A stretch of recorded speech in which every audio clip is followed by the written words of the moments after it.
오늘 수업 시작하도록 하겠습니다. 지난번에 말씀드린 것처럼 지금부터는 한자 한자 조금씩 더 시간을 할애해 가면서 공부를 해보는 그런 방법을 채택을 하겠는데요. 여러분들이 다음 주의 적벽부를 대비를 바로 하는 것도 좋겠지만은 시간이 있으신 분이라면은 오늘 답 사마가니서 이 작품부터 조금 더 시간을 많이 들여서 사전 찾기를 하고 그러면서 공부를 해보는 게 어떨까 제안을 합니다. 오늘은요, 답 사마간이서 왕한석이 쓴 이 서라고 하면 편지거든요. 이 편지 글을 소개를 드리고 해석을 하는 시간을 갖도록 하겠습니다.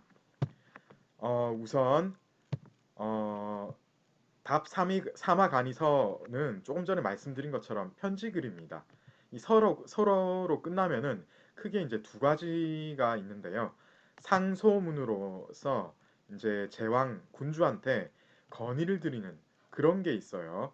그런 타입이 있는데 어쨌든 그것도 편지의 일종이죠. 단지 이제 제왕한테 드린다. 혹은 이제 이게 벼슬아치들이 자기보다 음, 상급 관리한테 뭔가 이제 보고를 드릴 게 있을 때 그때도 이제 서라는 말을 쓰거든요. 그래서 공식적으로 쓰는 서라는 경우에는 뭐 상소문이나 보고서 이런 거에 해당이 되겠습니다. 그게 아니고 사적으로 일 때는 그냥 편지글이라고 보면 되겠습니다. 이 제목을 해석을 해보면요. 답이라고 나오죠.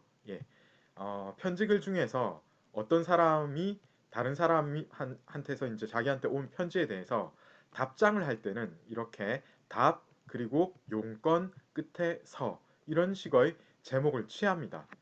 그래서 이것은 사마간이라는 사람이 왕안석한테 편지를 먼저 보냈어요. 거기에 대해서 답을 한 답장이라고 생각하시면 되겠습니다. 사마 간이는 누구인가? 사마 씨 중에서 간이라는 벼슬을 하는 사람한테 보낸 글이다. 이렇게 보면 되겠고요. 나중에 이제 나오겠지만은 이 사마 씨는 사마광입니다. 그리고 간이는 굉장히 높은 벼슬인데 조금 이따가 설명을 드리도록 하겠습니다. 우선 이 글을 쓴 작가는요. 왕한석입니다. 여러분 왕한석 굉장히 유명한 사람인데 우선 왕한석 하면 무엇이죠? 신법. 왕한석은 신법을 제창한 사람입니다. 그리고 당연히 이 사람은 당송 8대가 중에 1인이었기 때문에 유명한 송대의 문학가였고 신법을 제창할 만큼 유명한 정치가였습니다. 사실 이때는 고전 문학사를 저하고 같이 공부한 분은 이 송대 전체적인 어떤 개괄을 할 때 제가 말씀을 드린 바가 있는데요. 처음에 송태조 조광윤이 문치주의를 채택하면서 여러 가지 후대로 가면서 문제점들이 노출이 되는데요. 특히 이제 행정면에서 너무나 많은 관리들을 뽑았기 때문에 말도 안 되는 일이 계속 일어납니다. 그래서 이러한 어떤 행정상의 효율을 제고하고자 높이기 위해서 뜻있는 사대부들이 여러 가지 방안을 제시를 합니다. 이게 이제 변법, 신법인 거죠. 그 중에서 왕안석이 제시한 이 신법이 제일 유명합니다. 이 사람은 신법 개혁파의 영수로서 아주 오랫동안 자기의 어떤 뜻을 펼치기 위해서 애를 썼던 사람입니다. 반면에 이 사마간이로 지칭이 되고 있는 사마광은요 보수파의 우두머리였습니다. 그러니까 이건 약간 진보적인 세력이었죠. 예, 신법 개혁파 왕한석이 대표하는 것은 진보 세력. 그런데 사마광은 이전의 어떤 관념을 기성세대를 대표하는 그러니까 보수파의 영수였습니다. 그러다 보니까 이 두 사람은 충돌할 수밖에 없었어요. 게다가 이 두 사람의 어떤 관직 자체가 서로에게 견제를 할 수밖에 없는 그런 위치에 있었다라고 보시면 되겠어요.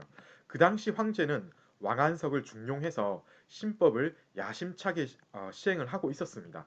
왕안석은 그 황제의 재상으로서 자기 본분을 다하는 거였죠. 그런데 이 간이라는 직업은 직위는 무엇인가 하면은 군주에게 자문을 할 수 있었던 아주 이제 높은 관직. 조선 시대로 치면은 사헌부, 뭐 감찰기관 그쪽에 해당이 되겠습니다. 이 간자를 보면 조언하다, 간하다 할 때 그 간자예요. 의자는 토론을 하다. 예, 이런 말이죠. 그래서 자기의 의견을 개진할 수 있었던 그런 관직이었습니다. 한마디로 임금, 군주, 황제한테 공식적으로 태클을 걸 수 있었던 그런 자리를 사마광이 차지하고 있었기 때문에 안 그래도 보수파의 우두머리였는데 이런 왕안석의 신법은 이 보수파하고는 정말로 이제 반대되는 그런 정책이지 않습니까? 당연히 할 말이 많죠. 두 사람 사이가 원만할 수가 없었습니다. 따라서 사마광이 한마디 했습니다. 편지로. 그러니까 왕한석이 발끈한 거죠 또.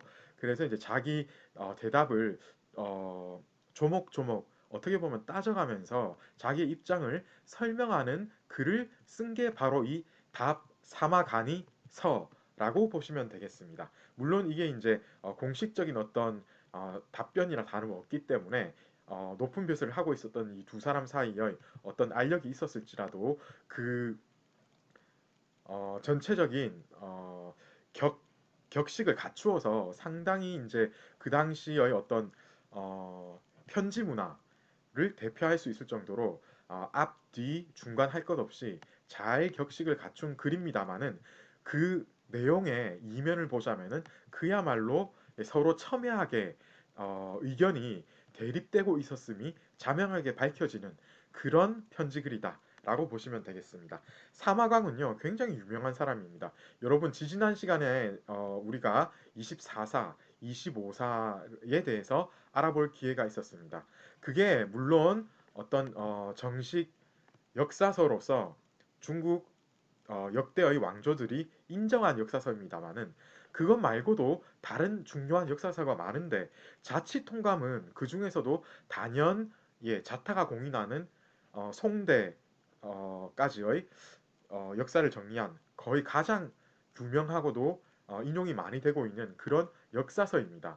이것을 편찬할 정도로 이 사마광은 당대의 최고의 학식 있는 문장가이자 최고의 학식 있는 선비로서 인정을 받은 사람이에요. 그러다 보니까 이 당송 8대가의 한 사람으로 들 정도로 그렇게 이제 문필로 이름 명성을 날렸던 왕한석 그리고 그 당시 사실상 어떤 학계의 1인자였던 사마광 이런 두 사람이 자존심을 다투면서 자기들의 어떤 나름대로의 식견을 펼치면서 첨예하게 대립했던 그 논점을 우리가 이 답 사마간이서에서 만나볼 수 있겠다. 이렇게 보시면 되겠습니다. 자, 조금 전에 말씀드린 바와 같이 이 서로 끝나면은 이게 이제 편지글이다. 그게 이제 사적인 글에서는 그야말로 편지다. 그런데 공적인 것에서는 뭐라고요? 아랫사람이 윗사람한테 보내는 상소문과 같은 것 혹은 보고서 스타일 이렇게 보시면 되겠습니다. 이 사적인 스타일의 예, 서로 끝나는 게 사실은 중국 그 역사를 통틀어서 보면은 굉장히 이제 여러 가지 형식이 또 있었습니다. 예를 들어 친구에게 그냥 보내는 편지 보면은 빠오 레난슈 사마천이 쓴 건데요. 이게 뭐냐면은 이 보자는 회신하다 이런 말이거든요. 보내다. 빠오 따오 할 때 그 빠오입니다. 이만희는 사람 이름입니다. 사마천하고 아주 절친한 친구였는데 이 사람이 이제 수세에 몰려가지고 이제 감옥에 갇힙니다. 그러다 보니까 이제 위로 차원에서 이 사마천이 이만에게 자기의 어떤 심정을 담아서 글을 보낸 것. 이게 그 유명한 보이만서 빠오레난 슈인데요. 이 편지가 유명한 이유는 무엇인가 하면은 사마천이 이 옥에 갇힌 친구를 위로해야 되니까 자기의 어떤 심정을 이 사마천도 이 당시에 이미 궁형에 처해져 가지고 옥에 갇혀서 궁형에 처해 가지고 어 뭐 살아난 다음에 이제 사기를 저수하게 되는 이런 과정 중에 있었거든요. 그래서 이제 그 어떤 경위 설명과 자기가 이제 사기를 저수를 할 수밖에 없는 자기 어떤 심경을 쏟아낸 그야말로 역사적으로도 그 가치가 있는 이런 글이 이렇게 채록이 되어서 예를 들어 이제 문선 같은 그런 선집에 전해져서 내려오고 있는 그 사적인 편지입니다만은 정말로 중국 문학사에서 유명한 역사적으로도 유명한 그런 편지글에 해당이 되겠습니다. 자 여기서 보시면은 우리가 배우고 있는 배우려고 하는 답 사마간이서하고 형식이 비슷합니다. 타이틀이 그죠? 서로 끝났고 앞에 회답을 하다 우리는 답이지만 여기서는 빠오 이것도 답과 사실은 비슷한 겁니다. 그죠? 그리고 이제 이만 사람 이름이 들어갔죠. 이때 이제 굳이 친구 사이에서는 어떤 그 벼슬을 안 넣어도 되기 때문에 그냥 사람 이름만 썼고요.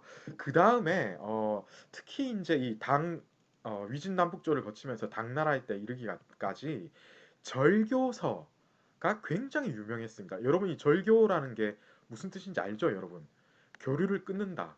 너와 나는 더 이상 이제 친구가 아니다를 선언하는 그런 편지였습니다. 여러분 이 절교를 굳이 이렇게 거창하게 편지로서 선언을 한다? 요즘 문화로서는 이해가 안 되는 것이죠. 그렇지만 그 당시의 어떤 문화적인 어, 이게 그 당시 문화의 어떤 대표적인 한 형태를 설명하는 그런 거라고 보면 되겠습니다. 이 절교서가 굉장히 유행을 했어요. 대표적인 게 이제 해강의 여, 산거원, 절교, 서입니다. 이거 분석을 한번 해볼까요? 우선 서기 때문에 편지글이죠.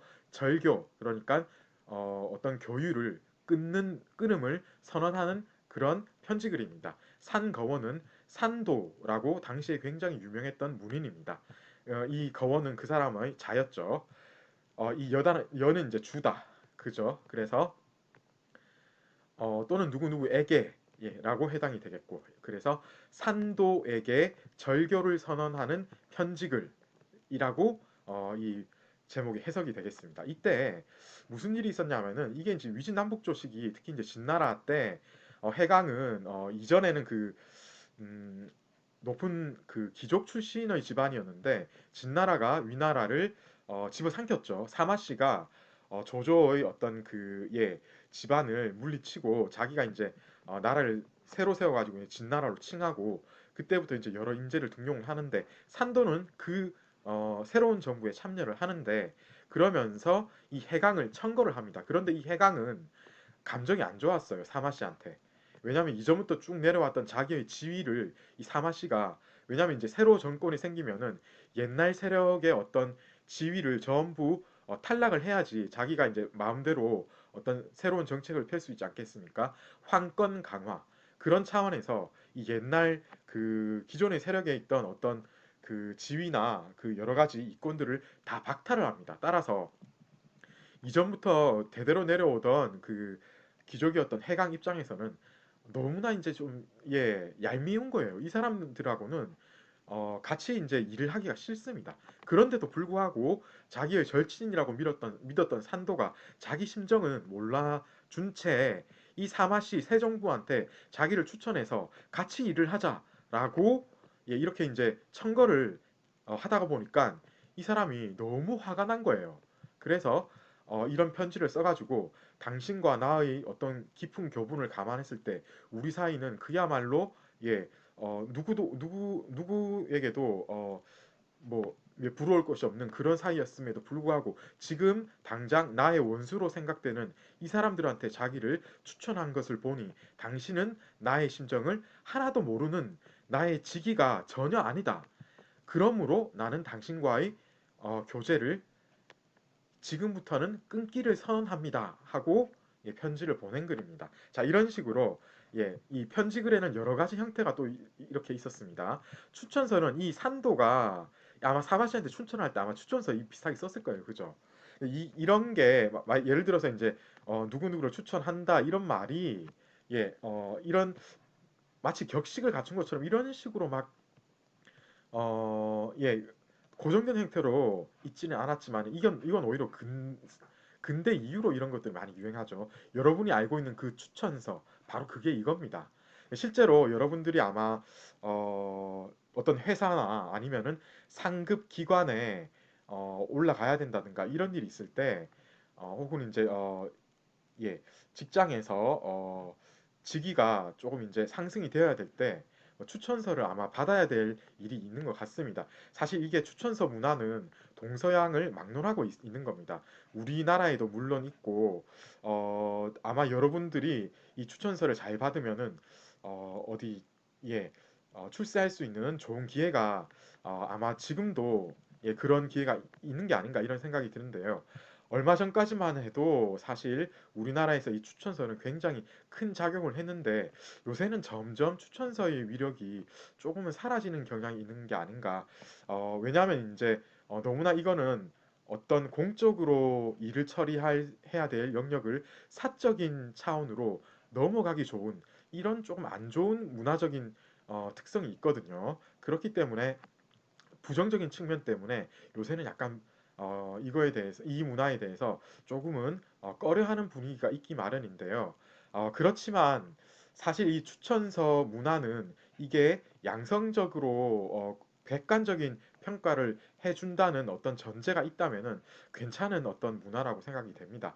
사실 제가 이제 미국에서 조금 생활을 했던 바가 있기 때문에 미국의 문화에 대해서도 알고 있는데 미국에서도 이 추천서는 굉장히 양성화되어 가지고 큰 평가 기준이 됩니다. 예를 들어서요. 어, 학부에서 대학원 진학을 할 때 혹은 대학원에서 석사를 마치고 박사를 가야 될 때 이 추천서는 여러 가지 합격 요인 중에서 거의 3분의 1 이상 혹은 어떤 때는 그 추천을 해주는 인물의 어떤 그 역량이 좀 클 경우에는 거의 100% 작용을 할 정도입니다. 저 같은 경우에도 사실 덕을 좀 봤습니다. 제가 졸업은 미국에 있는 시애틀의 워싱턴 대학교에서 박사 졸업을 했지만은 처음에는 캘리포니아에 있는 UC 산타바바라라는 대학에 한국에서 제가 고대에서 석사까지 했는데 다시 이제 석사 과정으로 들어가게 됐어요. 그때 이제 돌아가신 허세옥 선생님께서 추천서를 써줬는데 이게 이제 위력을 발휘한 것 같습니다. 거기에 이제 그 학교에는 제가 이제 허세옥 선생님의 친구분이었던 대만 출신의 선생님한테 이제 추천서를 이제 드리고 그러면서 이제 거기에 이제 합격이 되고 아마 장학금은 나중에 제가 알고 보니까 이제 시험 점수가 좀 좋아서 장학금이 이제 나왔던 걸로 그렇게 이제 말씀을 해주시던데 어쨌든 보통 보면은 미국 학교에 진학을 하려고 한다면은 제일 중요한 요소 중에 하나가 추천서입니다. 물론 그것보다도 더 중요할 수 있는 게 뭐냐면은 학업 계획서하고 라이팅 샘플이라고 하는데 자기가 이제 글쓰기 장문 샘플 이런 것들을 보여주는 게 중요하죠. 자, 그리고 상급 학교일수록 어떤 추천서나 이제 제가 방금 말씀드렸던 라이팅 샘플이나 SOP 그러니까 학업 계획서가 중요합니다. 상급 학교일수록 어떤 그 성적, GRE 성적이나 뭐 이런 거는 별로 안 중요하거든요. 근데 제가 이제 처음 간 학교는 아무래도 이제 마스터 과정에 마스터 과정 상급이 아니었기 때문에 그래서 아마 이제 이 추천서와 그리고 이제 시험 점수만으로도 이제 제가 장학금을 받으면서 합격을 했던 게 아닌가. 예. 거의 뭐 그런 게 사실인 것 같아요. 자, 이런 식으로 이 추천서의 위력이 미국에서는 현재까지도 상당하고 문제는 이제 한국에서는 워낙 이제 자기 사람 위주로 사람들을 계속 이제 사적으로 권력을 남용할 수 있는 가능성이 너무 많아가지고 이제 추천서 문화가 점점 사라지고 있는 경향이 있는데 앞으로 우리 사회가 점점 투명해진다면은 이 추천서 문화는 또 어떻게 달라질지 모르겠거든요. 예, 모를 일입니다. 자, 어쨌든 이 서로 끝나면은 편지글이다. 근데 그게 이제 사적인 어떤 기능을 할 때도 있겠고 공적인 기능을 할 때도 있겠다. 우리 책에서는 사적인 편지를 담고 있다. 이렇게 보시면 되겠습니다. 자, 이제 본문 해석을 하나씩 해 나가도록 하겠습니다.